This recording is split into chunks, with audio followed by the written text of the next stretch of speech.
미스터리한 실종. 1957년 11월 16일 아침. 평화로운 플레인필드 마을은 마치 안개 속으로 사라진 듯한 충격적인 사건에 휩싸였다. 마을의 유일한 정비소 주인이자 모두에게 친절했던 버니스 워든이 흔적도 없이 사라진 것이다. 그녀의 아들이자 마을의 부부안간인 프랭크 워든은 그날 저녁 오치 어머니의 가게에 들렀다가 신장이 얼어붙는 광경을 마주했다. 계산대는 텅 비어 있었고 바닥에는 핏자국이 흥건했다. 그러나 가장 소름 끼치는 것은 모든 것이 마치 누군가에 의해 깔끔하게 정리된 듯 보였다는 점이었다.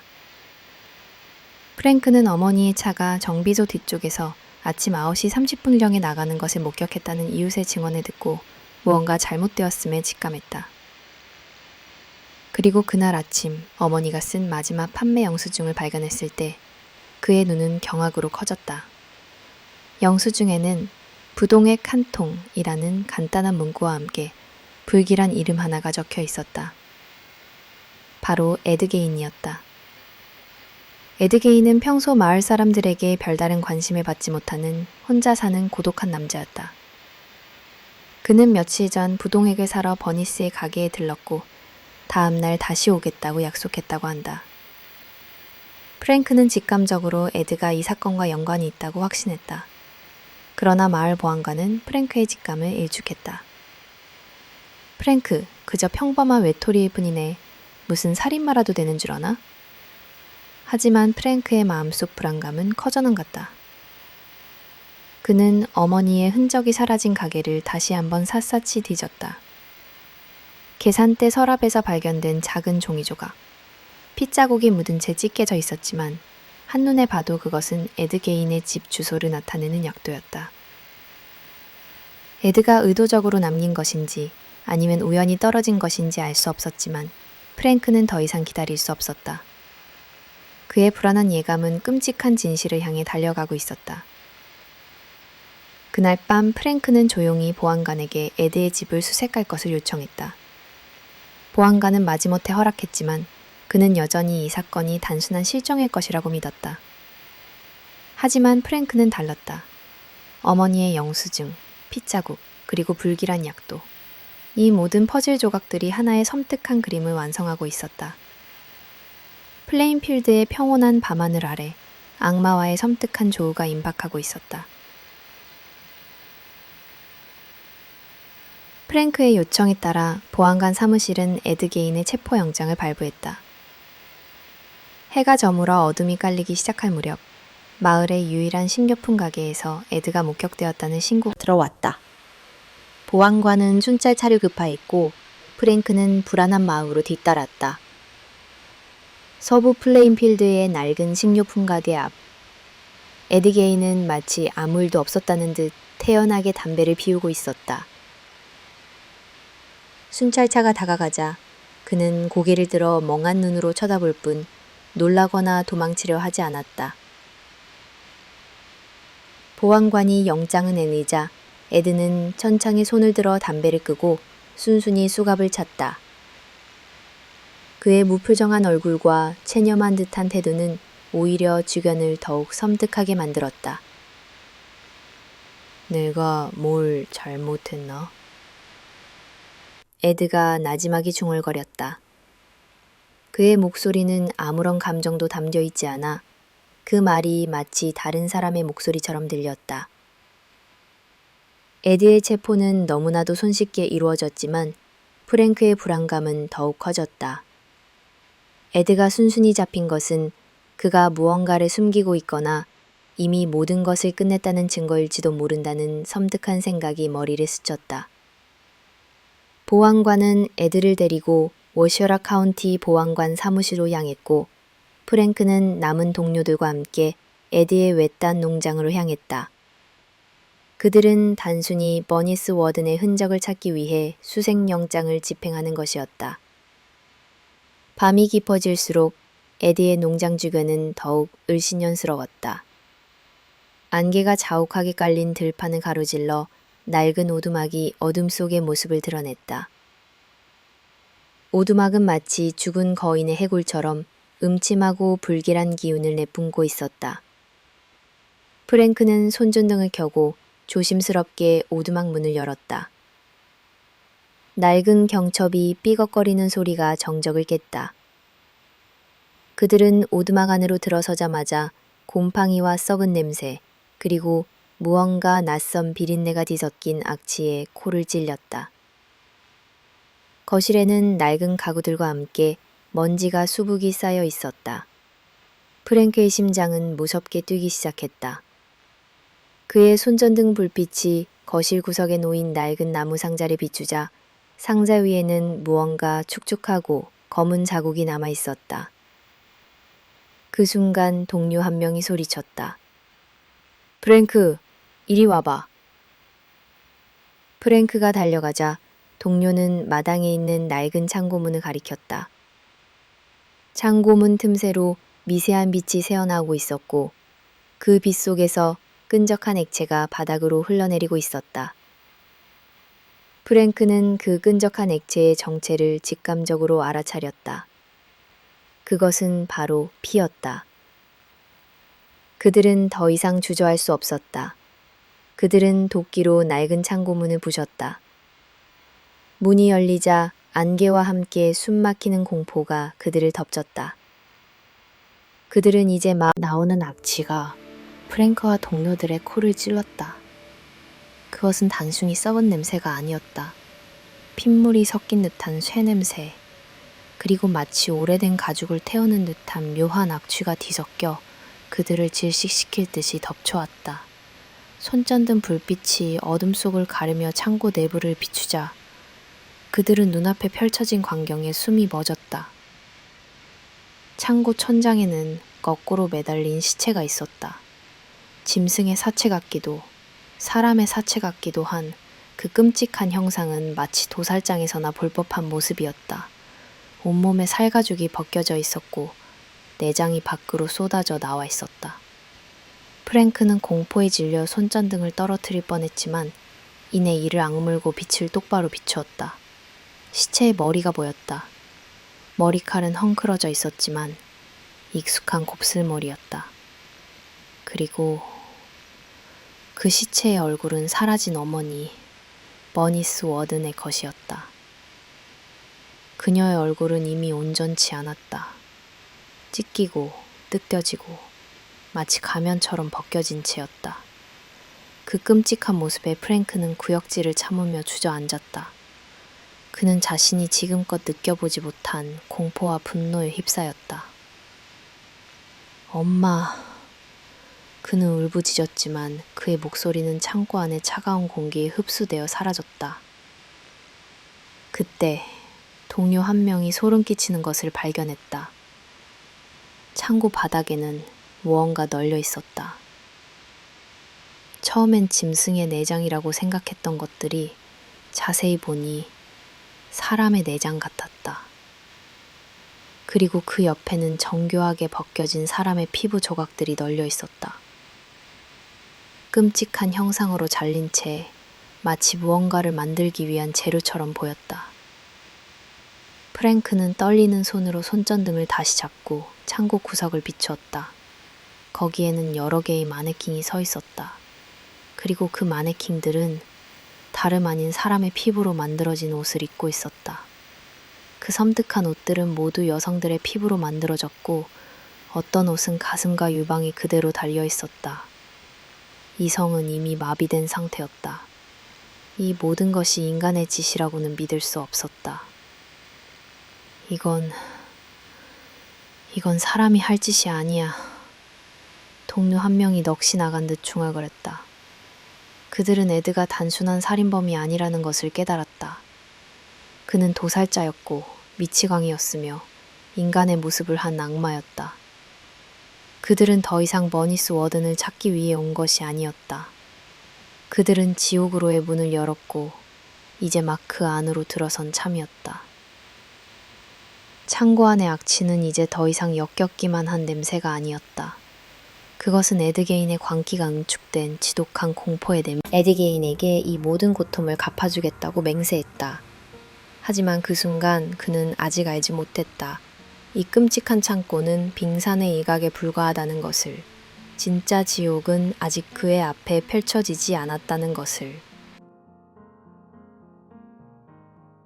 히tit 가죽으로 만든 박물관 창고에서의 끔찍한 발견은 시작에 불과했다. 프랭크와 동료들은 공포에 질린 채 낡은 오두막 안으로 다시 들어섰다. 퀴퀴한 냄새와 함께 섬뜩한 침묵이 흐르는 가운데 그들은 손전등을 비춰가며 집을 샅샅이 수색하기 시작했다. 거실의 소파를 보는 순간 한 동료가 소스라치게 놀라며 뒤로 물러섰다. 소파의 등받이와 팔걸이는 다름 아닌 사람의 피부로 덮여 있었다. 가죽은 마치 낡은 소파 커버처럼 꿰매져 있었고 손전등 불빛에 비친 피부결과 미세한 털들은 그것이 진짜 인간의 가죽임을 끔찍하게 증명하고 있었다. 이건 미친 짓이야. 사람이 아니야. 동료 한 명이 울먹이며 중얼거렸다. 그들은 이제 더 이상 버니스 워든을 찾는 수색대가 아니었다. 그들은 인간의 광기가 빚어낸 지옥의 박물관에 갇힌 채 다음 공포를 기다리는 관객이 된 기분이었다. 주방으로 향하자 더욱 기괴한 광경이 펼쳐졌다. 선반 위에는 사람의 두개골로 만든 그릇들이 놓여 있었고 뼈를 이용해 만든 숟가락과 포크가 발견되었다. 에드 게인이 직접 식사를 하며 이 끔찍한 도구들을 사용했을 것이라는 생각에 모두의 심장은 얼어붙었다. 특히 창가에 놓인 바구니에는 사람의 코와 입술로 만들어진 장신구들이 담겨 있었다. 프랭크는 구역질을 참으며 손전등을 옆으로 옮겼다. 그의 눈에 들어온 것은 냉장고에 걸려있는 마른 형태의 무언가였다. 가까이 다가가자 그것은 한 쌍의 유방이었다. 마치 장식품처럼 걸려있는 끔찍한 형상에 프랭크는 비명을 지를 뻔했다. 오두막의 가장 깊은 곳 에드 게인의 침실은 말 그대로 악몽 그 자체였다. 벽에는 여성의 얼굴 피부를 뜯어 만든 마스크들이 걸려 있었다. 마스크마다 표정이 달라 어떤 것은 경악에 찬 얼굴이었고 어떤 것은 고통에 일그러진 얼굴이었다. 천장에는 사람의 뼈로 만든 전등갓이 매달려 있었다. 가장 끔찍한 것은 침대 옆에 놓인 작은 상자였다. 상자를 열자 그 안에는 메리 호건이라는 이름이 적힌 작은 종이 조각과 함께 그녀의 시신 일부가 담겨 있었다. 프랭크는 이 모든 것이 에드 게인의 광기에서 비롯된 것임을 깨달았다. 그는 단순한 살인자가 아니라 죽은 자들을 조각하고 그들의 몸으로 자신의 세계를 구축하는 연쇄살인마였다. 이 집은 에드의 정신세계 자체였다. 그는 죽은 자들의 피부와 뼈로 자신의 고독한 삶을 채워나가고 있었던 것이다. 프랭크는 마침내 어머니의 시신이 발견된 창고로 돌아와 무릎을 꿇었다. 그의 눈에는 분노와 함께 한없는 슬픔이 고여 있었다. 그는 차가운 바닥에 떨어진 어머니의 피부 조각을 발견했다. 그것은 에드 게인이 어머니의 시신으로 마지막 작업을 하기 위해 뜯어낸 조각이었다. 프랭크는 어머니를 향한 마지막 존경을 표하며 그 조각을 쥐었다. 이 모든 끔찍한 진실을 세상에 알려야 한다는 사명감과 함께 그는 에드 게인의 손에 희생된 모든 영혼들을 위해 복수하겠다고 조용히 맹세했다. 에드 게인이 악마의 담담한 고백. 밤이 깊어진 워셔라 카운티 보안관 사무실. 취조실의 차가운 공기는 에드 게인의 존재만으로도 더욱 얼어붙는 듯했다. 에드는 마치 소풍을 온 사람처럼 태연하게 의자에 앉아 있었다. 그의 무표정한 얼굴과 초점 없는 눈은 방금 발견된 끔찍한 증거들과는 전혀 어울리지 않았다. 보안관이 그의 앞에 사진들을 내려놓았다. 끔찍하게 훼손된 버니스 워든의 시신 사진, 그리고 사람 가죽으로 만든 소파와 마스크 사진이었다. 이게 뭔가, 에드? 보안관의 목소리는 분노로 떨리고 있었다. 에드는 사진들을 흘끗 보고는 피식 웃었다. 내 수집품이에요. 그의 목소리는 나지막했지만 그 속에는 섬뜩한 자부심이 서려 있었다. 그는 버니스 워든을 살해했다고 순순히 인정했다. 그녀가 부동액을 가져오려 할 때 나는 망설였어요. 하지만 그녀의 모습이 엄마를 떠올리게 했어요. 그래서 방아쇠를 당겼죠. 보안관은 충격의 말을 잇지 못했다. 에드는 마치 어제 저녁 메뉴를 이야기하듯 담담하게 사건을 설명했다. 그는 총으로 버니스를 살해한 후 그녀의 시신을 농장으로 옮겨 끔찍하게 훼손했다. 그리고는 콧노래를 부르며 그녀의 피부로 소파를 만들었다고 했다. 취조는 계속되었고 에드는 더 끔찍한 진실을 쏟아냈다. 그는 버니스 워든 외에도 3년 전 실종된 메리 호건을 살해했다고 자백했다. 그녀의 시신 일부가 에드의 집에서 발견되었지만 그는 메리를 죽인 자세한 방법은 기억하지 못한다고 했다. 그냥 그녀의 목을 졸랐어요. 나머지는 기억이 잘 안 나네요. 그의 기억은 마치 희미한 꿈처럼 불완전했지만 그가 언급한 희생자들의 이름은 더 있었다. 나는 묘지에 자주 갔어요. 에드가 멍하니 중얼거렸다. 밤에 가면 엄마 같은 여자들이 많았거든요. 보안관의 심장이 다시 한번 철렁했다. 에드는 1947년부터 1952년까지 약 40번이나 인근 3개 묘지를 밤에 찾아가 무덤을 파헤쳤다고 고백했다. 그는 묘지에서 주로 중년 여성의 시신을 도굴했으며 그 횟수는 9번이라고 진술했다. 그는 묘지 도굴의 이유를 이렇게 설명했다. 엄마가 돌아가신 후 나는 너무 외로웠어요. 그래서 엄마를 닮은 여자를 찾고 싶었어요. 묘지에 가면 그들을 만날 수 있었죠. 그들의 피부를 가져와서 내 방을 꾸미면 마치 엄마가 다시 돌아온 것 같았어요. 보안관은 그의 말에 소름이 돋았다.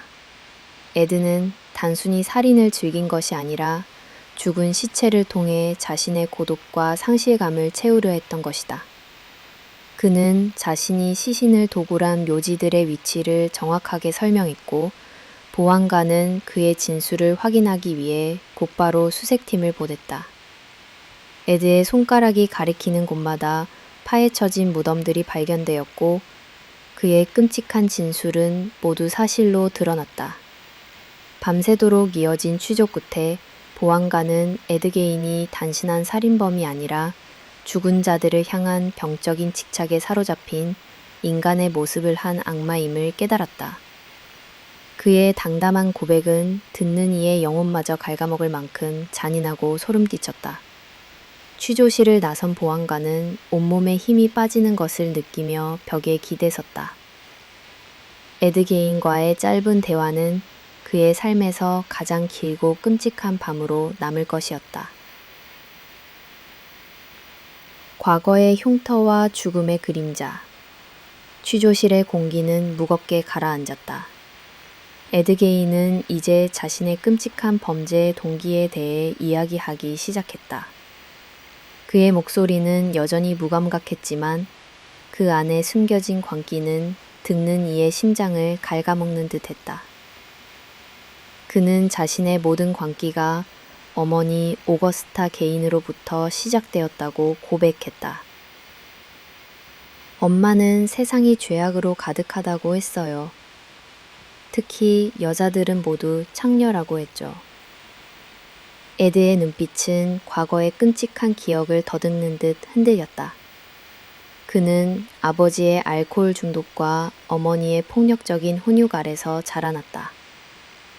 오거스타는 에드와 그의 형 헨리 게인이 농장을 떠나는 것을 엄격히 금지했고 그들의 유일한 세상은 울타리 안의 좁은 공간뿐이었다. 취조관은 헨리의 죽음에 대해 물었다. 1944년 농장 화재 직후 헨리가 실종되었다가 연기 흡입으로 사망한 채 발견된 사건. 에드는 당시 자신이 헨리를 찾았다고 진술했지만 부검 결과 헨리의 머리에서 둔기에 맞은 듯한 멍자국이 발견되었다. 에드는 헨리와 떠나라고 했죠. 에드는 그 순간의 분노를 떠올리는 듯 주먹을 꽉 쥐었다. 그날 화재는 우연이 아니었다. 에드는 해니가 자신과 어머니를 갈라놓으려 하자 그를 살해하고 증거를 인멸하기 위해 불을 질렀던 것이다. 그러나 증거 부족으로 기소되지 않았다. 이어진 해인 1945년 어머니 오거스타는 뇌졸중으로 세상을 떠났다. 에드는 어머니의 죽음에 깊은 절망을 느꼈다. 그는 어머니가 사용하던 모든 방을 굳게 잠가놓고 주방 옆에 작은 침실로 거처를 옮겼다. 엄마가 계시던 곳은 아무도 들어갈 수 없어요.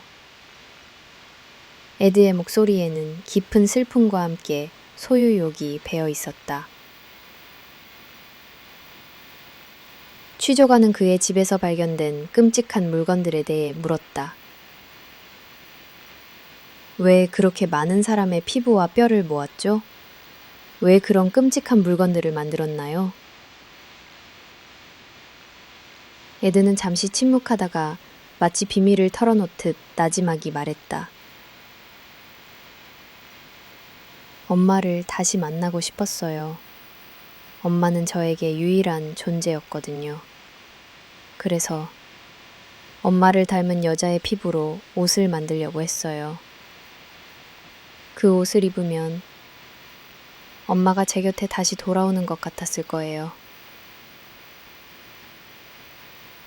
그의 고백은 듣는 이의 영혼마저 오싹하게 만들었다.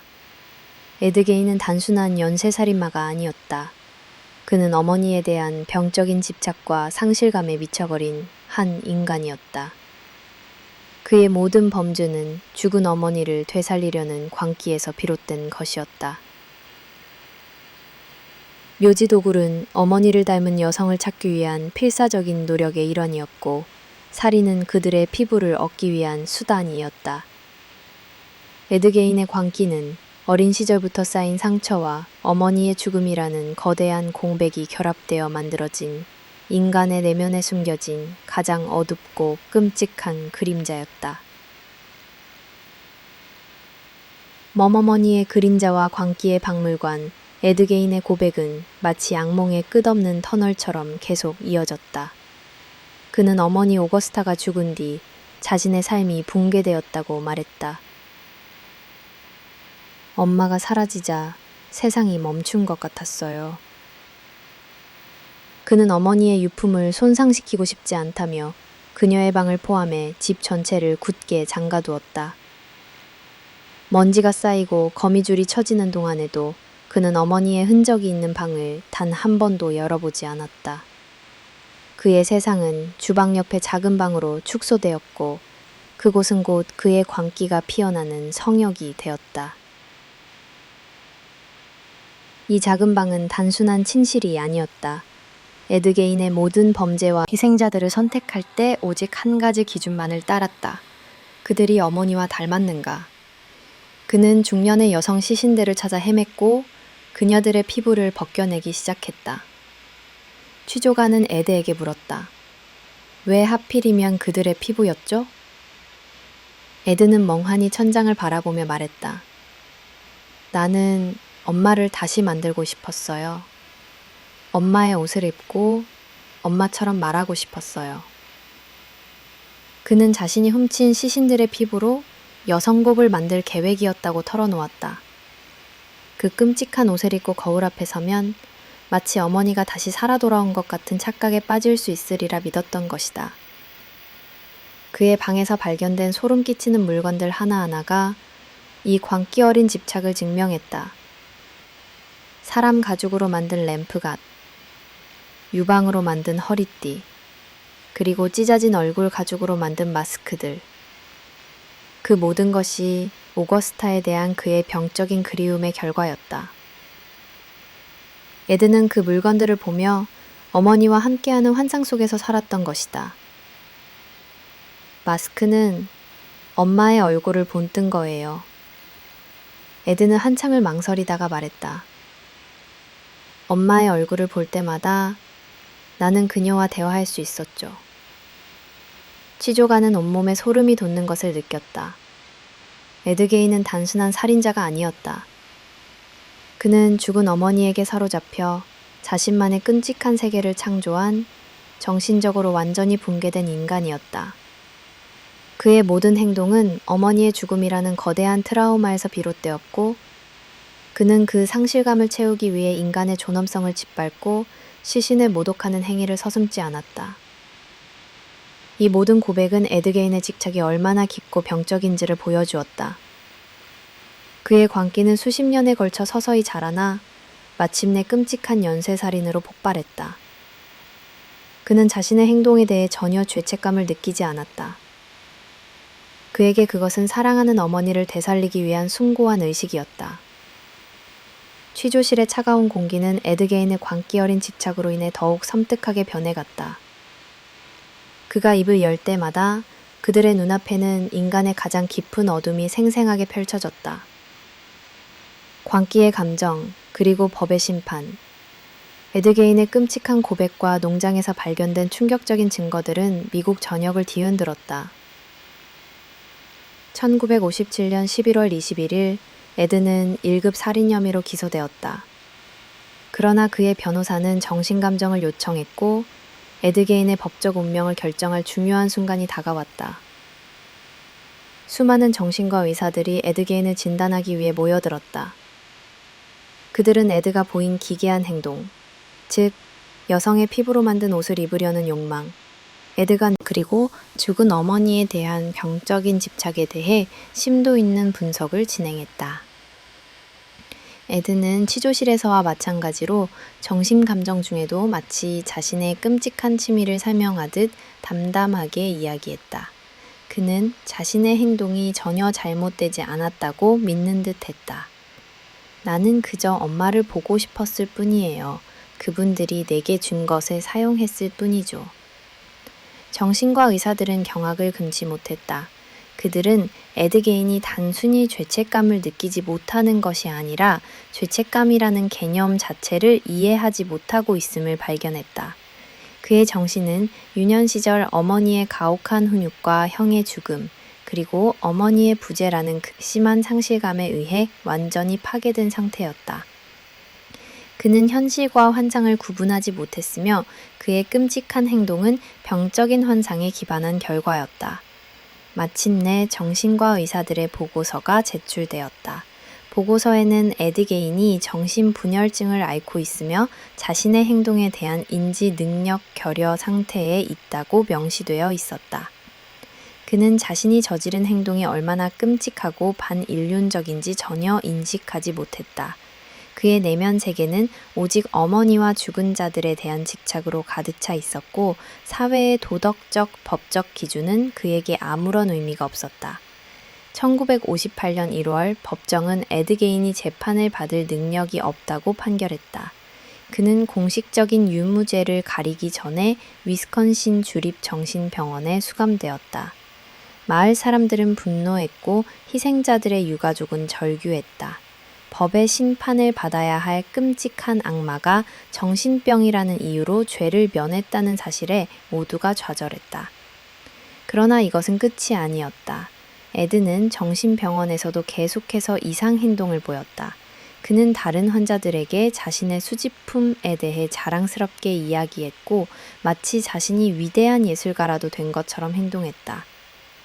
수십 년이 지난 후 그의 정신 상태가 호전되었다는 판단이 내려졌고 1968년 마침내 그는 다시 법정에 서게 되었다. 하지만 결과는 크게 다르지 않았다. 법정은 그의 끔찍한 범죄에도 불구하고 그가 심신미약 상태였음을 인정하며 정신 이상을 이유로 무죄를 선고했다. 에드게인은 이후 남은 평생을 정신병원에 갇혀 지내게 되었다. 이 판결은 미국 사회에 큰 논란을 불러일으켰다. 법의 심판이 인간의 광기 앞에서 얼마나 무력할 수 있는지 보여준 사건으로 기록되었다. 에드게인은 육체적으로는 자유를 잃었지만 정신적으로는 영원히 자신의 광기 속에 갇힌 채 살아갔다. 법은 그에게 형벌을 내리지 못했지만 그의 내면은 이미 영원한 지옥이었던 것이다. 온걸칭 무덤 속의 평화. 그리고 영원한 낙인. 1968년 마침내 에드 게인은 법정으로부터 정신 이상으로 인한 무죄 판결을 받았다. 그의 끔찍한 범죄에도 불구하고 법은 그에게 형벌 대신 정신병원에서의 평생 수감이라는 운명을 내렸다. 애네드는 위스콘신 주립병원에 수용되어 남은 생을 보냈다. 그는 더 이상 시신을 파헤치거나 사람을 죽이지 않았다. 대신 그는 자신의 예술 작품에 대해 자랑스럽게 이야기하거나 다른 환자들에게 자신의 취미를 설명하곤 했다. 그의 정신은 여전히 현실과 동떨어져 있었고 자신이 저지른 짓의 진정한 의미를 이해하지 못했다. 에드의 수감 생활은 길고도 지루했다. 그는 1984년 77세의 나이로 호흡부전으로 세상을 떠났다. 그의 죽음은 조용하고 그가 저지른 끔찍한 범죄와는 너무나도 대조적이었다. 에드 게인의 시신은 가족들이 묻힌 플레인필드 묘지에 안장되었다. 그의 무덤은 그 어떤 표식도 없이 덩그러니 남겨졌다. 마치 그의 존재 자체가 이 세상에서 지워지길 바라는 듯 아무도 그의 무덤에 이름을 새기려 하지 않았다. 에드 게인의 죽음으로 모든 것이 끝난 것처럼 보였다. 하지만 그의 그림자는 여전히 플레인필드 마을을 배회했다. 그의 묘비는 수많은 관광객과 호기심 많은 사람들로 인해 여러 차례 도난당했고 결국 플레인필드 경찰서 지하실에 보관되는 신세가 되었다. 그의 이름은 비석에 새겨지지 않았지만 사람들의 기억 속에는 영원한 악마로 새겨졌다. 에드의 농장 역시 그의 죽음과 함께 불에 타 사라졌다. 마치 모든 악몽을 태워버리려는 듯 신원 미상의 방화범에 의해 흔적도 없이 재가 되었다. 하지만 잿더미가 된 땅은 여전히 불길하고 마을 사람들은 그곳을 피하며 악마의 땅이라고 불렀다. 에드 게인의 이야기는 여기서 끝이 아니다. 그의 죽음 이후에도 그의 끔찍한 범죄는 끊임없이 재생산되었다. 로버트 블로흐는 에디의 이야기를 모티브로 소설 사이코를 썼고 알프레드 히치콕 감독은 이를 영화로 만들었다. 영화 속 노먼 베이츠는 어머니에 대한 병적인 집착에 사로잡혀 살인을 저지르는 인물로 에드 게인의 광기를 완벽하게 재현했다. 이후에도 텍사스 전기톱 학살의 레더페이스, 양들의 침묵, 버팔로 빌 등 수많은 영화 속 악당들이 에드 게인의 광기에서 영감을 얻었다. 에드 게인은 육체적으로는 죽었지만 그의 영혼은 살아 숨쉬며 사람들의 공포를 자극했다. 에드 게인의 이야기는 단순한 범죄 사건이 아니었다. 그것은 인간의 내면에 잠재된 가장 어두운 광기와 그 광기가 얼마나 끔찍한 결과를 초래할 수 있는지 보여주는 살아있는 경고였다. 그의 무덤은 표식 없이 남겨졌지만 그의 존재는 미국 대중문화의 영원한 낙인으로 남았다. 주상랄라 영원히 살아있는 악몽. 에드 게인의 이야기는 그의 죽음으로 끝나지 않았다. 오히려 그의 끔찍한 범죄는 미국 대중문화에 깊숙이 뿌리내려 영원히 살아있는 악몽이 되었다. 에드 게인은 단순한 연쇄 살인마가 아니라 수많은 작가와 감독에게 끊임없이 영감을 주는 뮤즈가 되었다. 그의 존재는 스크린과 활자 속에서 끊임없이 재탄생하며 인간 내면의 가장 어두운 공포를 들춰낸다. 그 시작은 로버트 블로흐의 소설 사이코였다. 블로흐는 에드 게인의 어머니에 대한 병적인 집착과 기괴한 범죄에 충격을 받아 그를 모티브로 노먼 데이츠라는 캐릭터를 창조했다. 노먼은 어머니의 인격에 지배당해 살인을 저지르는 인물로 에드게인의 광기를 완벽하게 투영한다. 이 소설은 알프레드 히치콕 감독에 의해 영화로 만들어졌고, 샤워실 살인 장면은 영화사상 가장 충격적인 장면 중 하나로 남았다. 노먼 데이츠는 에드게인의 그림자를 등에 업고 수많은 관객들의 잠 못 이루는 밤을 책임졌다. 하지만 이야기는 여기서 그치지 않았다. 1974년 텍사스 전기톱 박살이 개봉되면서 레더페이스라는 또 다른 악마가 탄생했다. 사람의 얼굴 가죽으로 만든 가면을 쓰고 전기톱을 휘두르는 레더페이스의 모습은 에드게인이 여성들의 피부로 마스크를 만들었던 기괴한 취미를 그대로 옮겨놓은 것이다. 레더페이스는 에드게인의 도살자 이미지를 극대화하며 인간의 가장 원초적인 공포를 건드렸다. 그 후 1991년 양들의 침묵의 버팔로 빌은 에드게인의 가장 기괴한 연모를 드러냈다.